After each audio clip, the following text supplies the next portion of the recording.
Daihatsu patří mezi přední výrobce přenosných motorových stříkaček.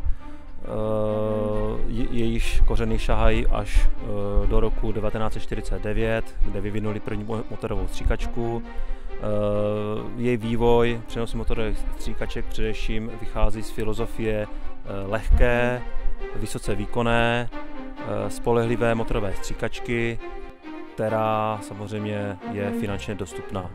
Co se týká nové modelové řady VF 1500, která byla uvedena na trh v roce 2013, jedná se o motorovou stříkačku kategorie PFPN 1500, to znamená 1500 litrů při 10 barech a 3 metrové sací výšce.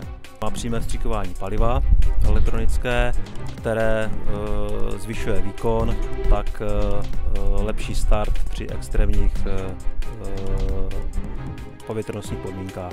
Je vybavena ovládacím panelem, kde veškeré kontrolní, měřící a ovládací prvky jsou umístěny tak pro její jednoduchou ovladatelnost. Je vybavena rotační vakuovou vývěvou, která umožňuje nasát vodu velice rychle, to znamená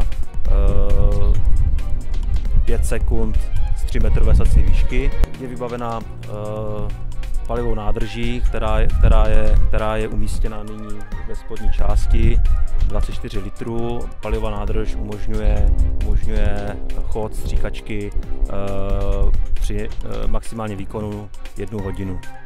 Je vybavena jak elektrickým startem, tak ručním startem, to znamená start za každých situací, to znamená v případě, že by došlo k vybití baterie, jsme schopni nastartovat startovací šňůrou.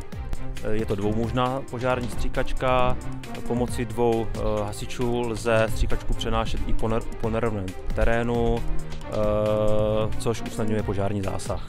Motorová stříkačka je vybavená dvoutaktním motorem, který samozřejmě má oddělené mazání, to znamená, jedná se o nádrž na olej, nádrž na benzín, s tím, že mazání je plně automatické. Dále je vybavená kulovými ventily, které jsou samozřejmě otočné, to znamená, že usnadňují připojení požárních hadic.